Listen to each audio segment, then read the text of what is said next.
Hello. Well, sometimes you have to love these really cheap K-Tel albums, especially when it's on nice red vinyl, as you can see. Although the bass response is a bit, well, it lacks a bit actually. It's a bit lagging. Oh, I'm going to shut this off now, so Mr. Copyright, don't beat the living crap out of us. Well, not really something to show as something amazing, but it's a fun little K-Tel album from 19 Hoopity Boop, late 70s, I would guess, on red vinyl. And we got Village People, we heard Boney M, Blondie, Hearts of Glass, the Swedish blues and reggae star Peps Passion on a disco album. I'm not really sure what that's all about, but the song is called Punky Reggae, so well, I don't know. Then we had Village People and Eruption and Amanda Lear and all the 3 Degrees, all those people who were very popular in the late 70s. I used to really hate this kind of music, but the older I get, the more I can maybe not relate to it, but enjoy the beat of it. So I'm going to show you some records that, well, actually I haven't bought them that recently because I haven't bought that much lately. These are mainly records that I bought in July and maybe a couple in August, but I haven't really had the time to listen to, and since I made the last video, so I'm going to show them to you now. Some are maybe a bit more interesting than the others, so without more unnecessary speaking, let's have a look at the first one, and this is another compilation album called The Rock School. It's from 1970. Well, I should have checked this before. 73, I think. Yeah, on Mercury. What's so special about this? Well, it is issued by Marabou. And what's Marabou? Well, those of you in well, Scandinavia, obviously, well, you know about Marabou. It's a Norwegian, Swedish chocolate brand, and this says specially made for Marabou, Sweden, by Mercury Records, and quite nice. Well, horrible but nice little sleeve here. We got Jerry Lee Lewis, we got Clyde McPhatter, we got lots of Jerry Lee Lewis. I think we have 5 tracks with Jerry Lee Lewis. Half of them are with Jerry Lee Lewis, actually. There are 10 tracks, 5 of them are Jerry Lee Lewis. Then we have Fats Domino, and then we have a couple of tracks with the Norwegian rock star Per Elvis Granberg. Bought this for nothing. Not in any way rare or special, but a fun little record to have. Next one I found for almost nothing as well, but this is much more musically interesting, I think. The Atkins Travis Traveling Show, an RCA album from 1974. Recorded in the beginning of 1974. It's on this American typical RCA mid-70s Dynaflex disc, so it's very wobbly, but the sound is great, and we got some serious great guitar playing by 2 of the best guitar pickers in my book, Chet Atkins and Merle Travis, and a lovely sleeve too. And they don't just play the guitar here, they also talk while they're playing and talking to each other, and yeah, it's like they were sitting here together, playing and talking and just enjoying a good time. Very nice. Then we have this, well, obviously for the British market, it's on the London label.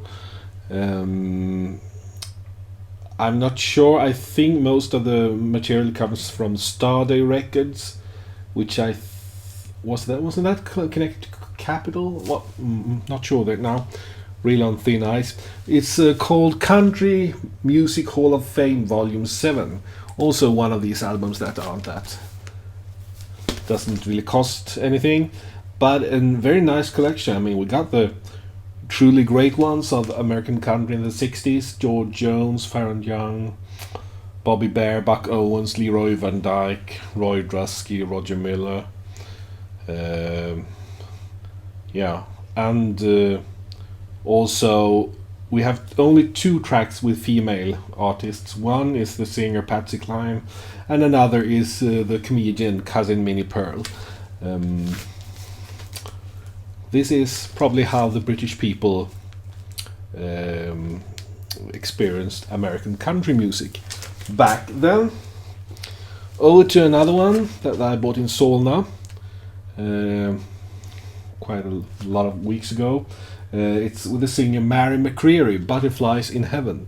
It's on the Shelter label. It's from 1973, and well, we got some really great vocals here. I think she's a very underrated singer, not to mention very beautiful, but mostly great singer, great songs, great arrangements, produced by G.J. Rogers. This is the first album I found with Mary McCreary, but I have to check if there are any more interesting ones around. A bit in the soft Joan Baez or Judy Collins style, I found this Chris Williamson.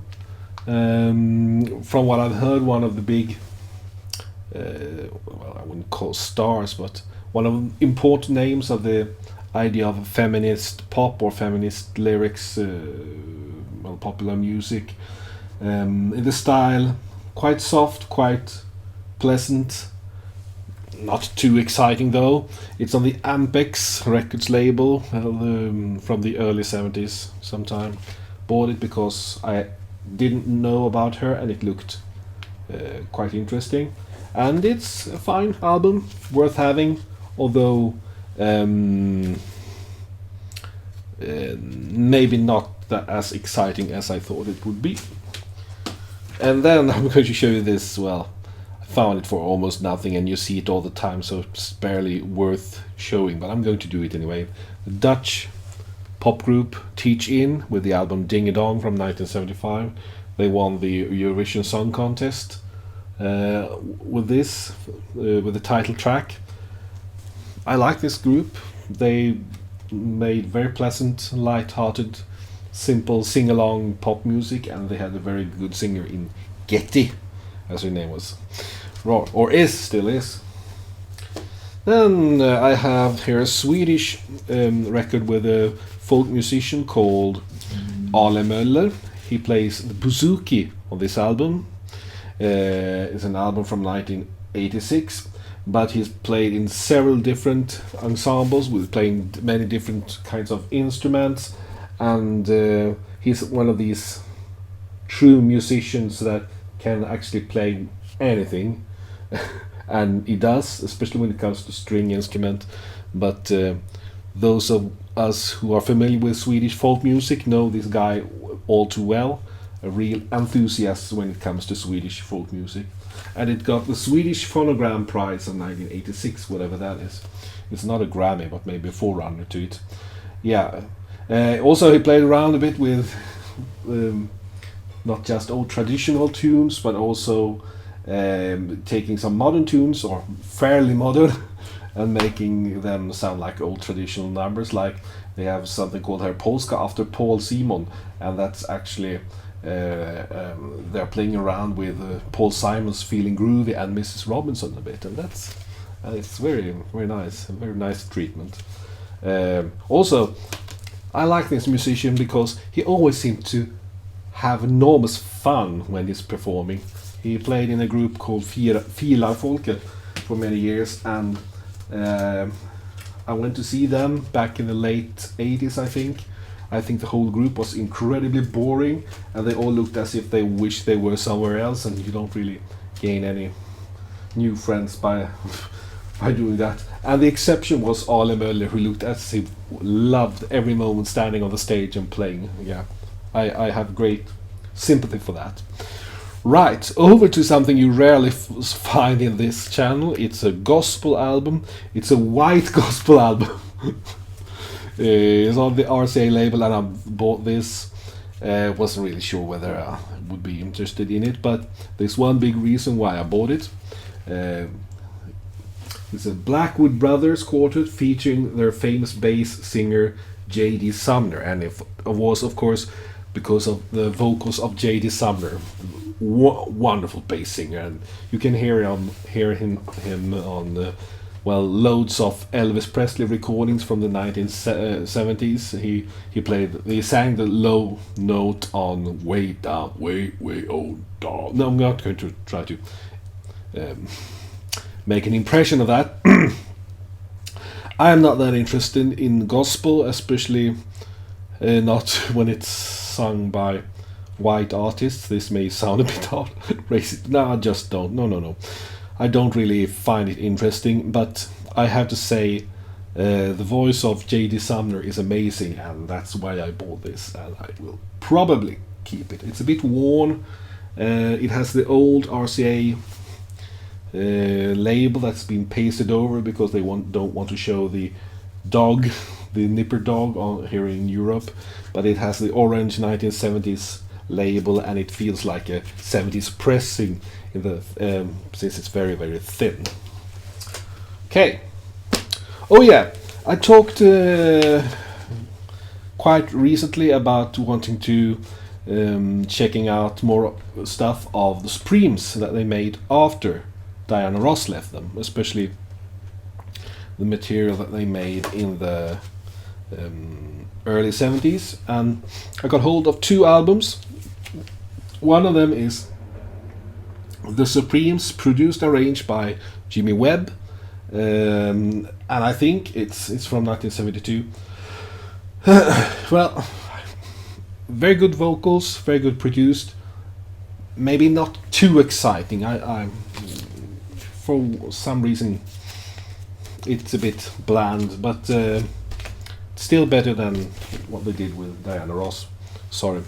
Then this that I was really excited to find, because I showed earlier a compilation album with the material that the Supremes and the Four Tops made together. This is, I think, their second album, The Return of the Magnificent Seven, with this wonderful cowboy and cowgirl sleeve. I bought it on an auction.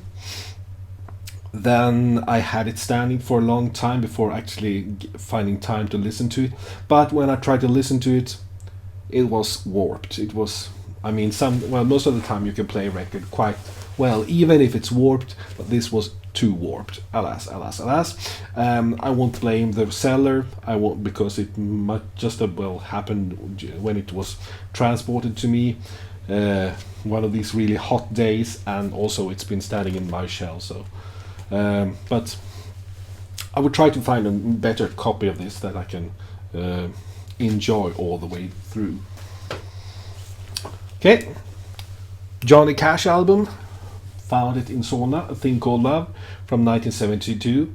Nothing really to say about the fact that it's Johnny Cash and that it's very good, like most of his albums, although sometimes I had problems remembering whether I had it or not, because many of these albums look quite similar when it comes to album design, not much variation there. But I didn't have it, and very fond of it. But not one of his absolutely best, but it's definitely not a bad album. Right, okay. Over to something that I received quite recently. It's one of these record store day albums, and this is one that I hadn't found before, but now I got hold of it. It's 2 episodes from the brilliant 1990s TV series, comedy series, Absolutely Fabulous, with Jennifer Saunders and Joanna Lumley, and well, I think most of you are very familiar with this. 2 different episodes, Death and Happy New Year. Death, that's the one where Edina's father dies, which doesn't really affect her in another way, that she realizes, okay, I'm about to die soon. I will die one day myself as well. So, And then Happy New Year, the episode in which Patsy's sister appears. Yeah. This is, of course, recordings from the mid 90s, but it's a brand new issue on a lovely picture disc, and great fun to have. I have lots of comedy albums here by my side here in this shelf, many from Britain. So I'm very happy when I actually find new comedy issues on vinyl. I thought those days were past, really. Okay, over to another. When it comes to I thought those days were past. There's a Swedish dance band with a bit of a country style called Lasse Stefans. They've made records from, well, on a yearly basis almost, from 1974, and they made vinyl albums up until 1992. Kept on making CDs, still selling an incredible amount of albums. They've had so many hits, and yeah, been very successful through the years. And now their new album has been issued on a limited collector's edition, numbered vinyl issue. It's called Road Trip, and it's this is a limited collector's edition, 500 copies. My copy is 226. Listen to it. They are still a great band when it comes to some sort of Swedish danceable country music. Oh, and I was advised about this Elvis album, Way Down in the Jungle Room. I've already written about this in my blog in Swedish, for those of you who might be interested and know the language Swedish. Björns blåa blogg. Yeah. Anyway, double album with different takes from the Jungle Room sessions, from the two Jungle Room sessions from 1976. With some studio banter, talk, some false starts and some false endings and so on. Altogether, it gives a very good idea. It feels a good idea of what it was like to be there, and it's apparent that they had great fun when they recorded, and Elvis Presley sounds as if he's in a quite good mood, especially when he gets annoyed at the telephone that somebody has forgot to take off the hook. So the telephone is ringing in the middle of a take, and then he said, "Well, I'm going to shoot it out the wall." Yeah, lots of shooting there. Yeah, and it's a lovely issue with great pictures and great quality vinyl and interesting takes of these tracks that most of us Elvis Presley fanatics know too well already. I don't think there's anything that we haven't really heard before. I think most of them have been issued in different formats before on CDs, but this is a very nice reissue that it walks hand in hand with the Jungle Room Sessions LP that was issued 4 or 5 years ago. So another Elvis to add to the collection. Okay, I've been talking for almost 19 minutes. Okay, let's hurry up. I'm a great fan of the Brazilian Sergio Mendes and his Brazil groups like Brazil 66. This is the second album he made with the Brazil 77 Brazil 77 group on the Bell Records label. It didn't really go that well commercially, but musically it's wonderful. I mean, we got great vocals from Gracinha Laporace and Bonnie Bowden, who were the singers at that time, and also great playing. I mean, great musicians. We got a nice cover version of Don't You Worry About a Thing by Stevie Wonder, and Superstition too, and If You Really Love Me, including some tracks by Antonio Carlos Jobim, like Voce Abuso, sorry about that horrible pronunciation, Double Rainbow, and The Waters of March, that I earlier or later heard with Art Garfunkel on his best album, Breakaway. He recorded that a year later after this one, so he might have heard the Sergio Mendes version. I don't know. It's possible. This is an issue on the Fontana special label, so I guess it's some sort of it's a Dutch pressing. So the British pressing was on Bell Records, and this is on Fontana, the Dutch pressing. It has a bit of a different sleeve as well. Okay, I found this album for almost nothing. Louis Tucker, Midnight Blue. With Charlie Scarback. Synthesizer combined with some classical, a bit of opera singing, and the theme tune that's taken from music by Ludwig van Beethoven, became a big hit in 1982. Listen to it, remember it well from back then, and definitely worth keeping in the collection. And then finally, I found a bunch of Czechoslovakian albums, on the local flea market. And what kind of albums were they? Well, I have to be, I shall be very, I shall say as it is. I haven't kept all of them, but two of them I kept. First of all, was this album with Felix Slovacek. I'm not really sure how to pronounce the name of this of the album title. Tankul. Felix Slovacek is anyway a soprano saxophone player, and some very nice instrumental tunes here. Czechish compositions, most of them, and lots of synthesizers backing up, so it creates a very 1980s sound. But for those of you who aren't really, for those of you who can handle that kind of sound, and also can handle the soprano saxophone as a solo instrument, it is an acquired taste, I know that. Could really enjoy this. I wasn't really too sure about what this was when I bought it, just thought it looked a bit odd, so got it. I'm going to keep it.